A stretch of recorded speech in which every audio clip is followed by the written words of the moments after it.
हर हर महादेव, जय भोलेनाथ। दोस्तों आपके अपने चैनल राधे श्याम में आपका बहुत बहुत स्वागत है। भगवान भोलेनाथ की कृपा आप और आपके समस्त परिवार पर सदा सर्वदा बनी रहे। तो दोस्तों आज हम बात करेंगे भाद्रपद की अमावस्या के बारे में। तो दोस्तों सबसे पहले हम बात करते हैं कि अमावस्या तिथि के दिन हमें क्या करना चाहिए, क्या नहीं करना चाहिए। अमावस्या के दिन हमें बाल धोना चाहिए या नहीं, दान में हमें क्या निकालना चाहिए, पूजा इस दिन किसकी करनी चाहिए, भगवान भोलेनाथ की पहले पूजा करनी चाहिए या फिर हमें पीपल में पहले पूजा करनी चाहिए। तो दोस्तों बहुत सारी जानकारी है इस वीडियो में, आप अंत तक जरूर देखिए। यदि आपको यह वीडियो अच्छा लगा तो लाइक और शेयर जरूर करें और चैनल को सब्सक्राइब करें। तो दोस्तों सबसे पहले हम जान लेते हैं भाद्रपद की अमावस्या कब है। तो इस बार भादों की अमावस्या 2 सितंबर को है 2024 और दिन रहेगा सोमवार, यानी इस बार सोमवारी अमावस्या पड़ रही है, बहुत ही शुभ है।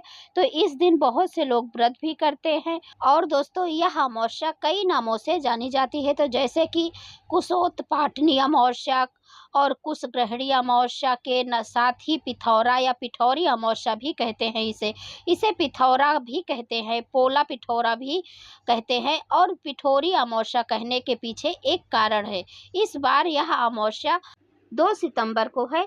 और दोस्तों भाद्रपद अमावस्या को पिठौरी अमावस्या भी क्यों कहते हैं, क्योंकि इस दिन देवी दुर्गा की पूजा की जाती है। इस दिन विवाहित महिलाओं द्वारा संतान प्राप्ति एवं अपने संतान के कुशल मंगल के लिए व्रत रखकर देवी दुर्गा की पूजा करती हैं।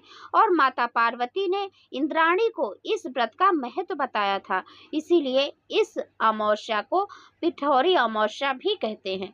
और दोस्तों अमावस्या तिथि को पितरों की अमावस्या माना जाता है, इसलिए भी इसे पिथौरा अमावस्या कहते हैं। और इस दिन स्नान दान, तर्पण और पिंडदान का महत्व है। अमावस्या तिथि पर शनिदेव का जन्म भी हुआ था, इसलिए यह दिन शनि दोष और काल सर्प दोष से मुक्ति का दिन भी है। और भाद्रपद का माह भगवान श्री कृष्ण को समर्पित होता है, इसलिए इस माह और अमावस्या पर कृष्ण पूजा का भी महत्व है। इस दिन सूर्य ग्रहण भी हो तो इसका महत्व और भी बढ़ जाता है।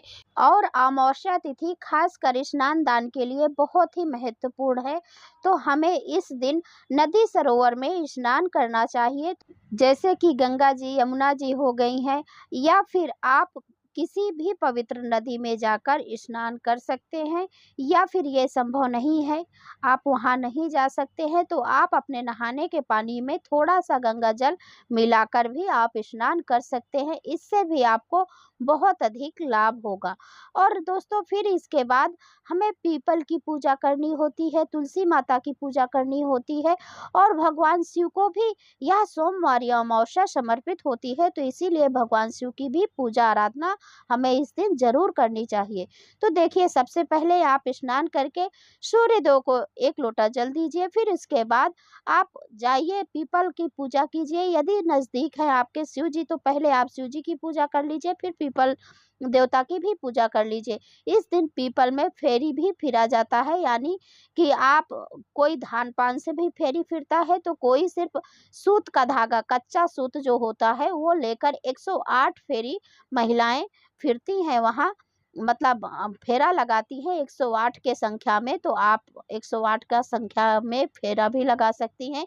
नहीं ये संभव है, आप इतना नहीं कर सकती हैं, तो सिर्फ आप 51, 21 या फिर 11 इतना आप कर सकती हैं। और कच्चे दूध में काला तिल मिलाकर पीपल देवता को अर्पित करना चाहिए, क्योंकि पीपल देवता में बोलते हैं कि पितृ देव हमारे वास करते हैं, और सभी 3 देवी देवताओं का वास पीपल देवता में होता है। तो इसीलिए हमें पीपल देवता की बहुत ही अच्छे से पूजा करनी चाहिए, फूल अर्पित करना चाहिए और वहाँ दीप जलाना चाहिए। और दोस्तों पीपल देवता को बोला जाता है कि लंबी बाती वाला दीप जलाना चाहिए, तो आप पीपल देवता की पूजा विधिवत कीजिए। फिर इसके बाद शिव की पूजा कीजिए और अपने घर में भी अच्छे से पूजा करनी चाहिए। और इसके बाद हमें दान भी कुछ निकालना चाहिए। दान के लिए हम वस्त्र ले सकते हैं, अन्न ले सकते हैं, और हम कुछ पैसे भी ले सकते हैं। यदि हम कुछ नहीं दान कर पाए तो हम पैसे का भी दान कर सकते हैं। आप मंदिर में भी जाकर दान कर सकते हैं, या फिर आप किसी गरीब को दे सकते हैं, यानी जो उसका योग्य हो, जो उसका पात्र हो कि हाँ हमें इसे दान देना चाहिए, तो आप उस व्यक्ति को दान दे सकते हैं। और दोस्तों, दान अपनी सामर्थ्य और इच्छा के अनुसार दिया जाता है। जितना आपकी मर्जी हो आप उतना दान कर सकते हैं। ऐसा नहीं कि आप इतना सारा ही दान कीजिए, इतना ज़्यादा ही कीजिए, ऐसा कुछ नहीं है। आप अपने सामर्थ्य और अपनी इच्छा के अनुसार दान कर सकते हैं।